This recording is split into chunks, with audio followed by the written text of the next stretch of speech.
Check, 1, 2, check. All right. We got this thing going. My first ever solo episode. I hope I don't mess this up. Ladies and gentlemen, welcome to your favorite podcast, the Cosmic Cast. I am your lovely host, Super Gaming Dude, aka Ary, and I'm the only one here today. Isn't that crazy? No one else decided to show up to work. The business that we run here, ladies and gentlemen, is falling apart. I can't believe my partners, my co-hosts, were irresponsible enough to not show up to yet another podcast episode. I say yet another, but I don't think they've missed much. I'm the one missing more, if anything. Sorry about that, guys. I'm busy as hell, and we've been busy. Doing this, it has become a lot harder, but we're still trying to make it work. And we hope to still produce some amazing content for you guys. Sorry if you hear any, I hope Austin cuts them out, any awkward pauses or anything like that.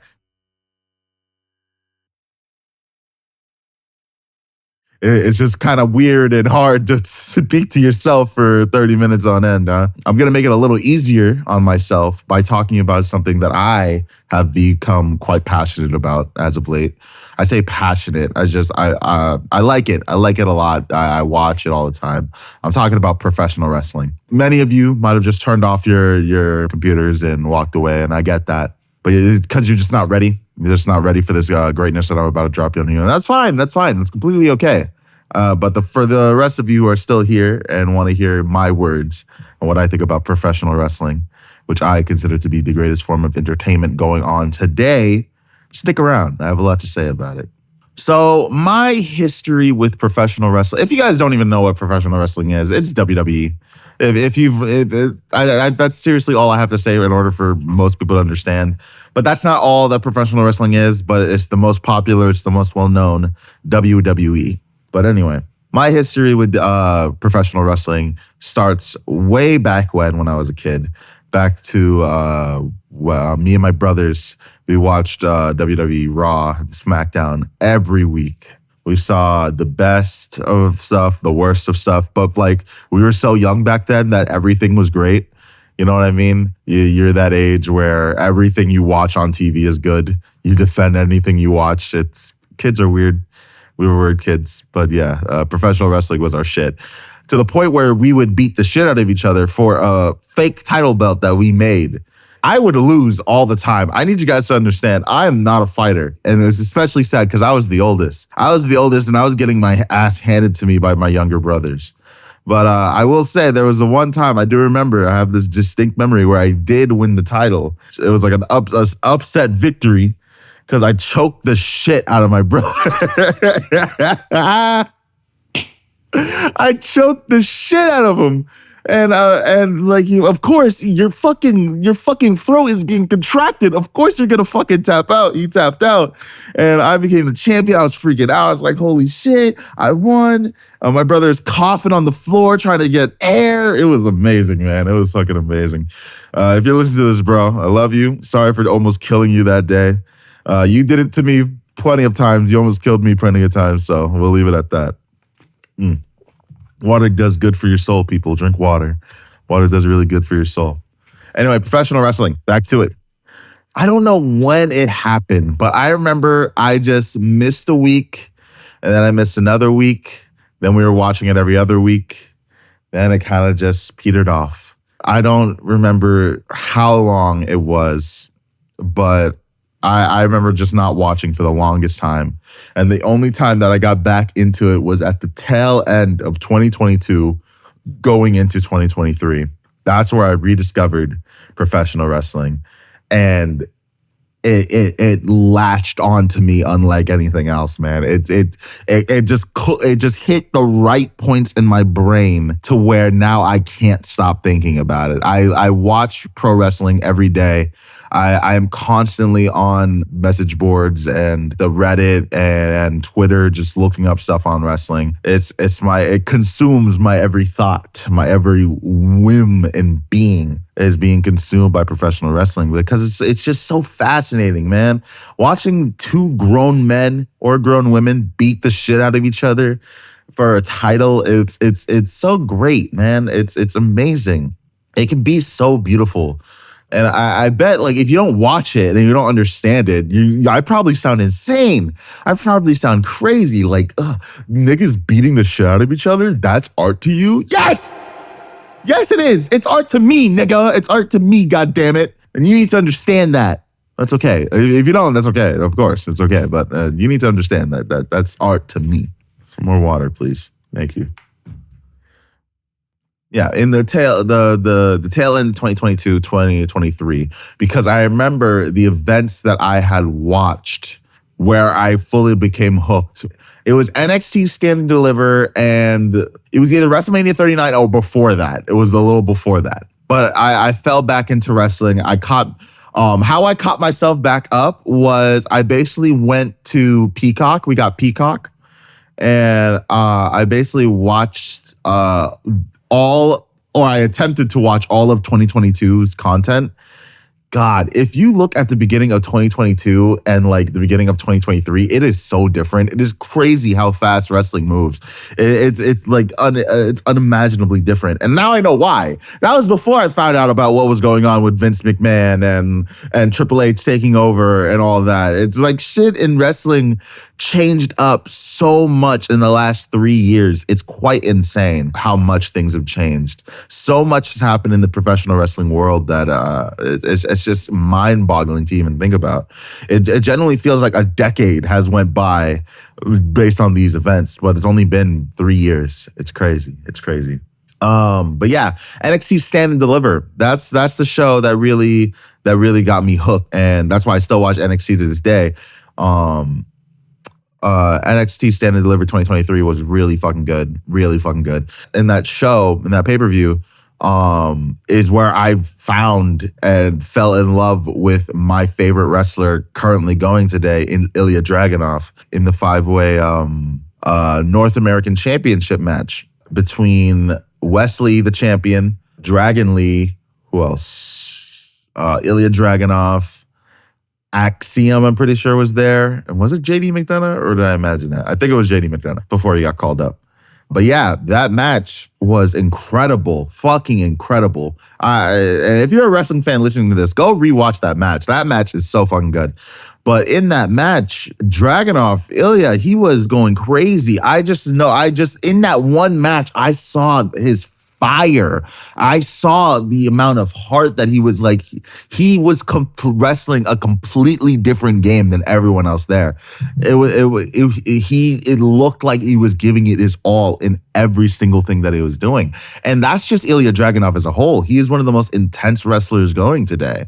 And it's because of the way he fights. It's because of his facial expressions. It's because of the way his hair is thrust back and forth as he's doing his shit. It's fucking awesome. He's one of my favorite wrestlers. And I especially love that his finishers, both of his finishers are just, I'm going to throw myself at you really hard and you're not going to like it. And it's incredible. Ilya Dragunov, one of the best in the world right now. Again, this is quite difficult. I've never really spoken to myself for 30 minutes on end. So apologies for any moments where it seems like I'm grasping at straws or repeating myself. And I'm especially apologetic if you don't like professional wrestling, and because this episode is going to be mainly about that. Unless I feel like talking about manga, I might do that too. I might switch course at the 15-minute mark and talk manga for the rest of the night. Who knows? But yeah. And then I started discovering the whole new wrestling company had fucking spawned out of nowhere in the last couple of years. AEW, which, my God, thank Jesus Christ for AEW.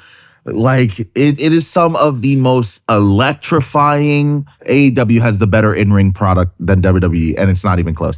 AEW has some of the best matches I've ever seen in my life, and it's only been around for 5 years. 5 years. And they're already amassing such a legendary run. It's insane. They've done so much in 5 years that companies wish they could do in fucking 50. It's insane.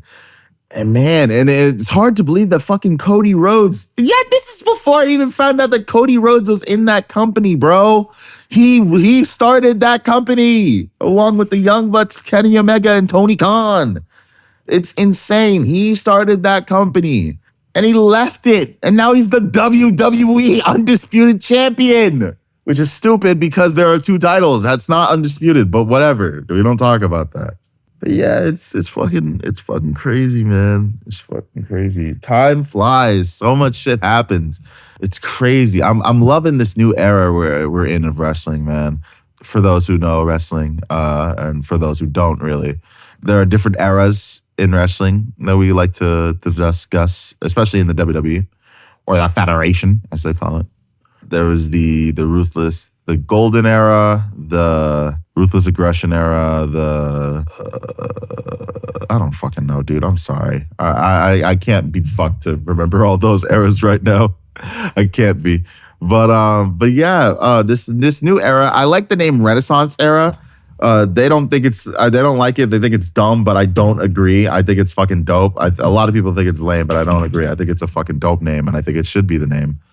But this new Renaissance era is so sick, man. Wrestling, there's so much good wrestling all over the world in WWE, AEW, fucking New Japan Pro Wrestling, which, my God, if you want to see wrestling taken completely seriously, like a sport, go watch some old New Japan Pro Wrestling pay-per-views, man. My God. If you want a good entryway into New Japan, Kenny Omega versus Okada. Watch those matches. Those matches are fucking incredible.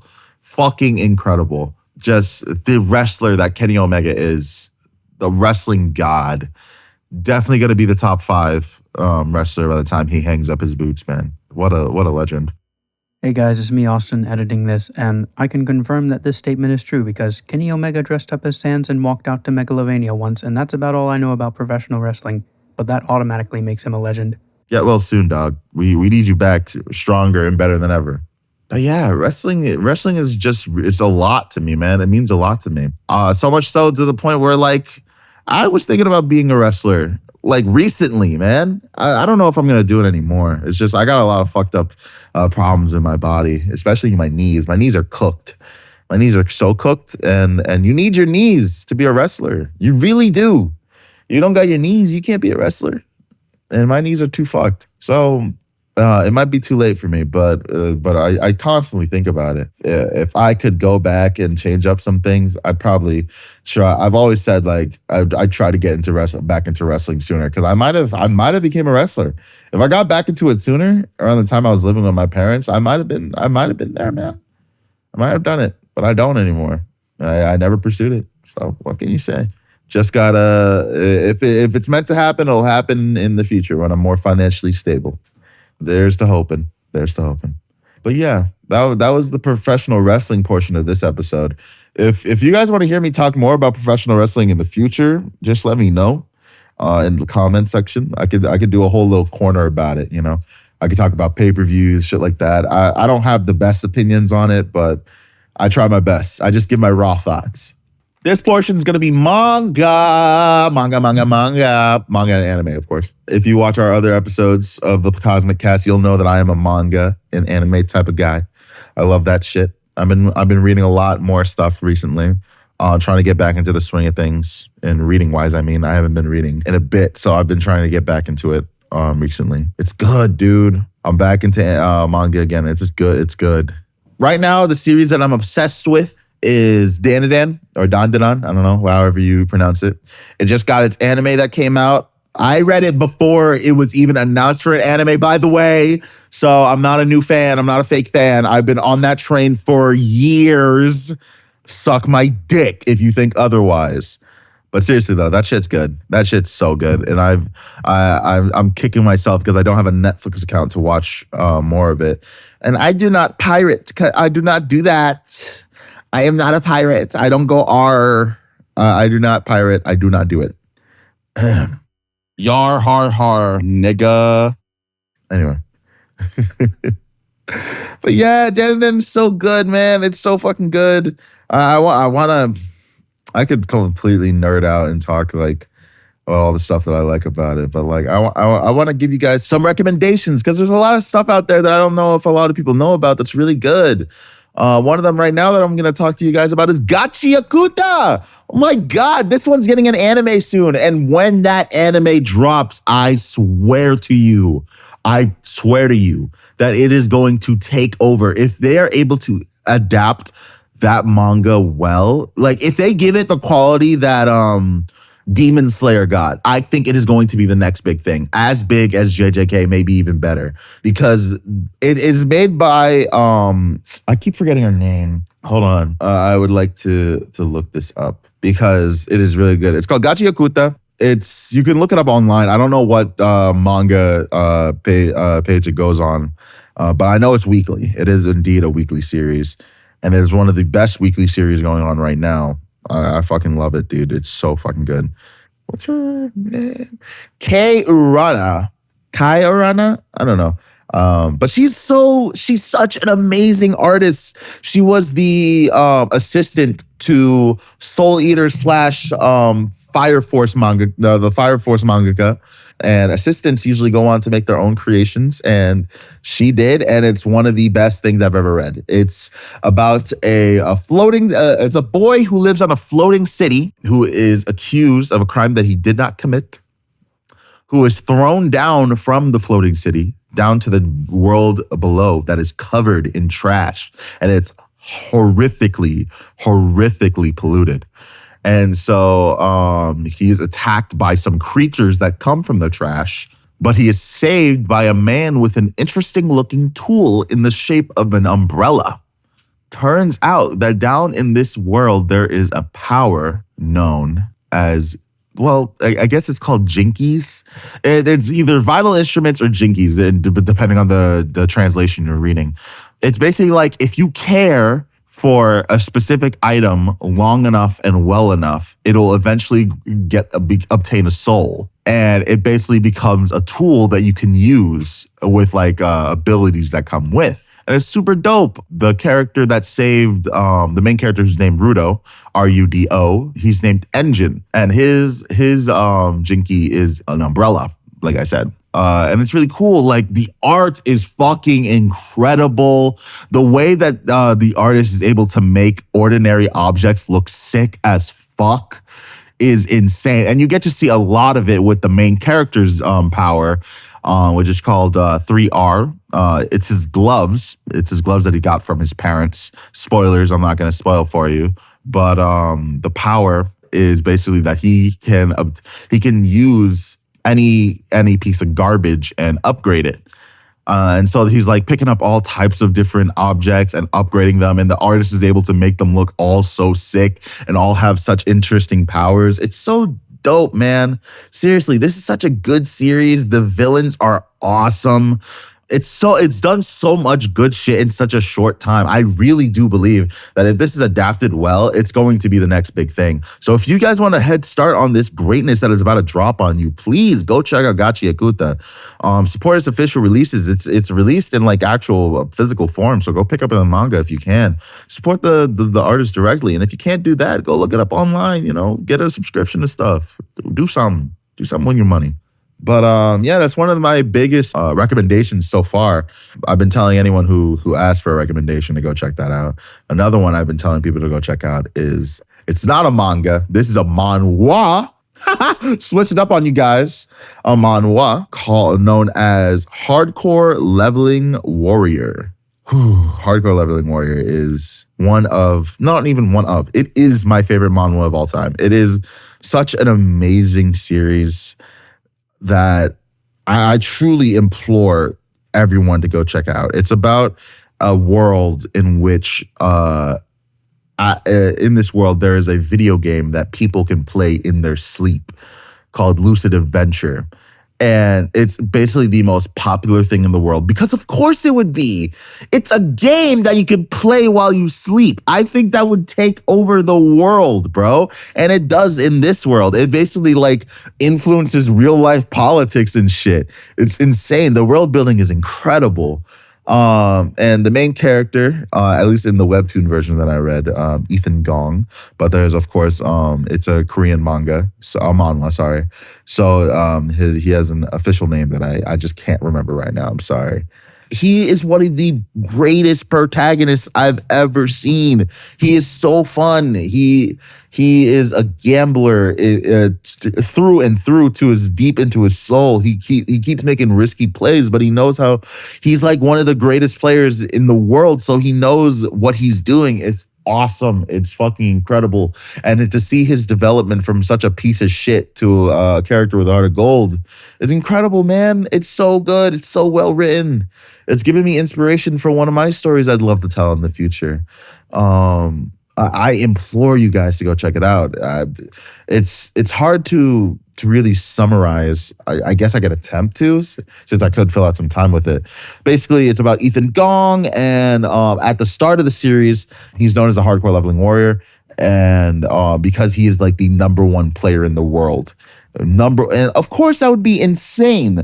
That would of course make you a mega celebrity, being the number one player in the world of a game where everyone plays in their sleep. Of course you'd be fucking rich and famous. And he was.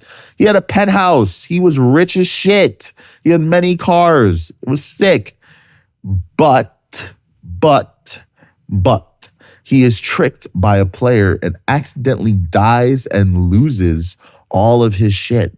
And he's back to square one. And that's where we find out that penthouse and all that was all not even his. He apparently is a slave to the mafia. And they only upgraded his room to that because he was being such a good player. But since he owes them so much money, now he's back down to the prisoner levels. And they do not treat him well down there. So he has to replay, try to get back his shit as fast as he can, so he can go back to easy living. And it's just so good, dude. The characters that he meets, I love all the characters. There's so many characters that I love, like Sora, Dark, Heart Heater. There's so many great characters in that story that you just have to read, man. It's really hard to summarize because the directions the story goes are so interesting. The world that is in the game, the Lucid Adventure world, is just so interesting. There's so much you can do in it, to the point where I wish it was real. I would love if there was a game that you could play in your sleep, and it's like, I want that more than anything, man. I want it. It's cool, man. Everyone wishes that the world was more interesting, but then whenever you say that, bad shit happens, you know. But like the world, it would be cool if there was more interesting shit in it, you know. Less death. I don't want death though. Anything that kills, I don't want that. I don't want that. Spice up the world in like non-lethal ways, please. Yeah. Give us all... No, I can't say that. I was going to be like, give us all superpowers. There are some evil niggas in the world that'll use those bad. They'll figure out a way. Someone will be able to blow bubbles from their hand, and somehow they'll figure out how to trap someone's head in a bubble and deprive them of air or something, you know? So we can't trust anybody. Water break.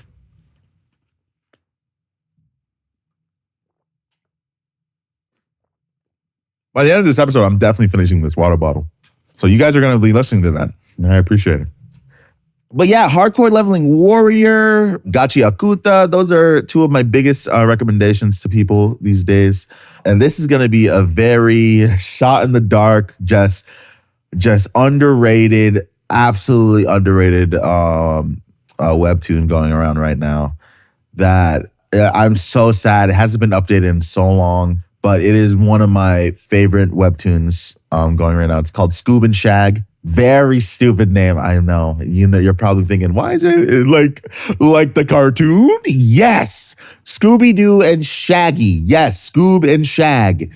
It starts as this silly parody comic of Shaggy and Scooby-Doo, doing like stupid shit, but then it slowly becomes serialized and the stuff starts to slowly make sense. And it starts to sprawl into this horror mystery a mystery horror adventure in this creepy ass house, and then we find out that the house is a spaceship, and now we get like a shonen power system. Now we're in a shonen battle manga all of a sudden, and it's fucking incredible. There's all kinds of classic cartoon characters that you've seen, like fucking Popeye's in it, Shaggy, Scooby Doo.